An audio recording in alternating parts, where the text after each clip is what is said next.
Alright guys, TacticalRab again today. I hope you're doing well and enjoying your day so far. It's Championship Saturday here in Madrid. After today, there will be only 4 teams remaining going into the Sunday. OpTic already eliminated, Shotzzy giving lots of perspectives on exactly how this might have occurred. Unacceptable as far as he's concerned, the performances. Huke says they're far better than they showed yesterday, but no word from Kenny or Dashy yet. What are they going to think over the next couple of days, especially as one team is going to win this tournament where they were the #1 seed? Very much interested your thoughts in the comments below. Big storyline to get into today. Hit the like button if you enjoy. Subscribe if you're new as always. First of all, this is the trophy for the event. Usually it does tend to be on the Saturday we start to see what the trophy is going to look like. As always, Toronto doing a pretty good job of it. I mean, like, it's a Toronto event, so they've got the CN Tower looking thing going on here, but also it's in Madrid. So, yeah, I don't know. They've got KOI as part of it as well. Toronto are kind of the home team. Whether they're going to have the home support, of course, they play today, and they play Atlanta FaZe. That is a game where they will certainly be the crowd favourite. It's, you know, difficult to find a series after all, you know, some of the Drazah related drama over the last couple of years where FaZe have been the fan favourite. Not like it should affect them on paper. They've been looking incredibly strong. But Toronto, I don't think a team to be necessarily overlooked as it seems so far this tournament. Thieves, they're looking forward to today too. If anything, of all the teams that have the best chance of winning the tournament, or at least the best chance of making it to the winners finals, Thieves are probably that team, just because they will be heavy favourites against the Miami Heretics. Obviously, OpTic lost to Miami, but then they went out top 8. So that it's not a ringing endorsement of the Heretics playing phenomenal COD in that first series, and it does seem like Thieves kind of did. They destroyed Ravens in both of the hard points that they played. So we'll see how Thieves get on. They, of course, we're going to be very confident they can make it through, but again, there will be plenty of Spanish fans in the crowd supporting the Heretics today. Unfortunately, with OpTic only winning 1 series this weekend and Kenny doing the interview, we didn't get the Shotzzy and, of course, the stage host this weekend interview. I know that there was lots of people that wanted to see this particular matchup. That would have been one for the ages. Not happening, of course, though, this time. Maybe next time we get an event here in Spain. Quickly from Kson, we know that he's been doing a lot, of course, in supporting the Call of Duty world, and it does seem like we're going to get a little bit more now of a, well, coalescence, if that's even a word, between Halo and COD again, because Kson's running a Halo LAN 50k Dallas, Texas, March 29th with the new FaZe roster, whatever that's going to be, the OpTic roster, Space Station SR. I think this is going to be pretty sensational, and it is very relevant as well because DreamHack Dallas is going to host CDL's Major 4 this year. That, I think, will be something that will continue to be happening, and it actually has been confirmed as of yesterday that Halo is going to be there as well. This, I think, is probably the future of where COD Esports is going to go. We're going to do more of these events where there's multiple things happening, because just from like a pure cost perspective, it doesn't make that much sense unless the organisation is very adept at doing it, as let's say Toronto are. They do a great job with these events, but most organisations, they don't really want to go near running COD events because it's so much expense. You've got to hire a venue for a few days, which is not cheap to accomplish, and because it's not your venue, right, you don't own it, it's very expensive to hire an event on a weekend. Whereas if you hire a big event hall and then you have multiple championships at the same time, the economies of scale start to work in your favour. And aBeZy knows this very well. He's been talking about this for some time, the idea of putting, you know, Halo, Call of Duty, StarCraft, or whatever, back under the same roof at the same time as it used to be. And arguably that's a better fan experience as well, having so much going on at a venue. And as aBeZy says, should probably share that I'll be working with DreamHack on all of their global events. DreamHack is the spiritual successor to MLG. Of course, aBeZy, the original MLG guy, one of the original MLG guys anyway. But yeah, there is more need than ever for large-scale, multi-title, community-driven, open and inclusive events. I run a few of these. It's good to be back. So this is going to be one of them going forward. I think we will have other events such as this one, but it will move in a direction of more of those type of events, I think, and DreamHack Dallas hopefully will be one good example. Let's talk though about OpTic versus Ravens, because this was a fascinating series for a couple of reasons. Certainly after what happened back at the minor, OpTic of course going down in 5. Shotzzy before that series, after that series, talking about how he's not been impressed by Ravens, doesn't think they're, you know, all that good really, and even in their tier list video I think that OpTic did the other day, a similar opinion was expressed. So I'm not complaining about Shotzzy talking trash, like it's good for me, it's interesting, there's lots to talk about, but I don't know what Shotzi's gonna do from here, right? Is Shotzzy gonna double down on some of the trash talk that he's come up with? Because at the end of the day, Shotzzy knows what he's doing here, and he knows that he's opened the door to, if OpTic were to lose in a manner such as they did this tournament, to get clowned on a bit. But that is part and parcel of the way way that Shotzzy's been approaching things, and it's been good for the scene in some capacity to have a little bit more entertainment value going on. And Shotzzy, I think, knows what he's doing as well. But equally, and I don't think Shotzzy's not saying his mind, I think he is, but it's just whether he should be or not is another question. Are OpTic going to stop streaming their practice after this? It's all these questions that come out about the result of this tournament, really, after what's happened over the last couple of days. But equally, from the Shotzzy perspective, some people are saying that he needs to kind of put this era to one side and go back to how it used to be or whatever. I don't know, whether Pred just brought out some sort of demon in Shotzzy last year that cannot be recontained. I'm not exactly sure. But yeah, the one-eyed Raven, he was Vivid, and obviously his gamer tag, Vivid the Warrior, right? Like, you got to respect Vivid because he played really well in that series yesterday. He's been the player to watch and probably the player that if they didn't play well this tournament, Ravens would have got rid of. But I was expecting them to be somewhat better on LAN. It's just they got slammed so bad by Thieves, and then they struggled to really beat Falcons that I was not confident they'd beat OpTic, but they did.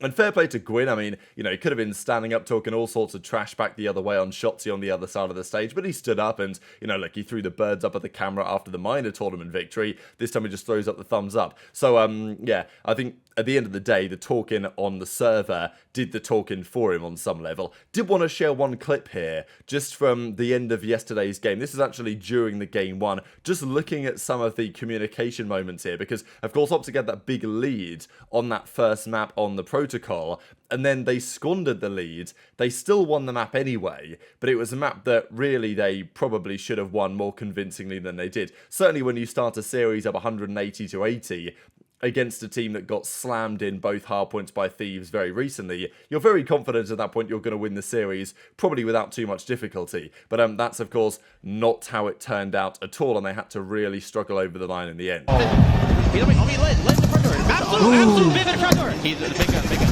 Stairs. Alright, I'm going right. Yo, low-key, make sure we go new. I'm hitting this shit, though. Alright, go ahead. Side one, siege. I'm top right. He's going top mid right now. I got top. He's top. We got siege. Yo, one guy. IB Vivid. Alright, top. He's back here.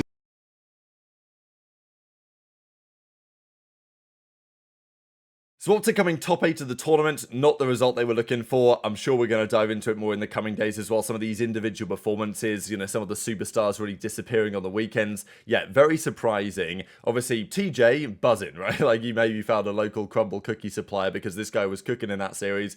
Also, just the redemption of TJ. I think it's such a great storyline because TJ is still a pretty, you know, young player with respect to, you know, sports in general. But TJ's been playing COD for, I mean, competitively, near enough like 14, 15. Like, since this kid was 10, he was playing competitive COD. There's videos of him playing Black Ops 2 Chals back in 2012. Like, you know, this guy has been around forever. And so, of course, he made it into the league. He was like the young upcoming player, really talented. World War II, he had, of course, a phenomenal season. Then he was on OpTic for a little while. Then things started to go downhill. There was a feeling that TJ was past and he wasn't going to be that guy again. And you know, he's always been a great search and destroy player. But to turn up in the respawns as he has done this season, and even last season as well, he was great. I think that TJ redemption arc is honestly a great storyline of the league right now. We'll prove to other players that even if you have a down couple of years, it's not like your career is necessarily going to be over. So as TJ says, come on now.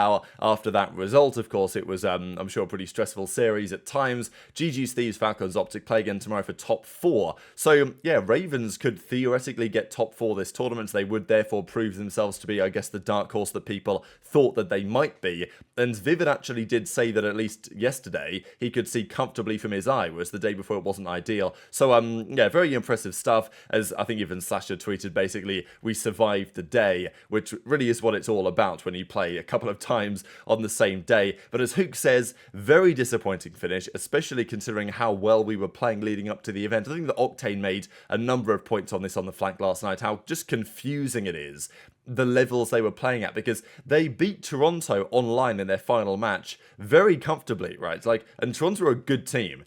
And they took them down without too much difficulty, OpTic. They played some stellar Call of Duty, and it was tough to see like where that level has disappeared to, because they just played nowhere near the same cards when they turned up to LAN. And to be fair, this is not like it's a new thing for OpTic, to be honest. This inconsistency between online and LAN, it's not to say they're necessarily bad on LAN, it's more so they go to an event and you're never really sure what OpTic's going to turn up. There's been a number of tournaments over the last few years where OpTic have placed, you know, top 8 or even worse, top 6, top 8, top 12, something in that kind of ballpark, compared to some events they turn up and win.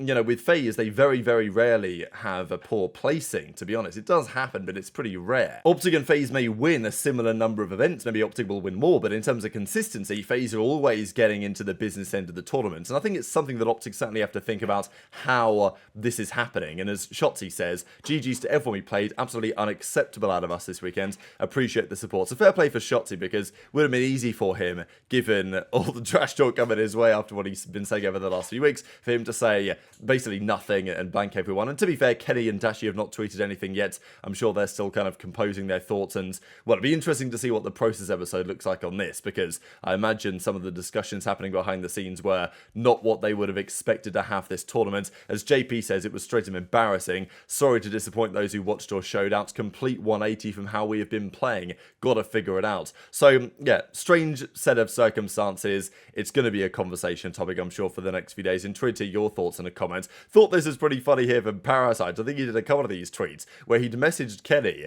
and then he just like leaks his own DM that he sent to Kenny. No BS, you struggle on the map, you YY. He's talking about the YY anyway. And so I don't know if Haggy's pushing for a coaching gig or something here, but I thought that was pretty entertaining. What we will then be talking about is the games of today in just a second. Rocker decided they were going to pile in on the bandwagon and put the following out there. OpTic Online versus OpTic on LAN. Of course, the OpTic team that won last year's champs. I think there was a lot of talk about this roster as well yesterday, because Pred, we know that he brought a lot of energy. I think that was one of the features.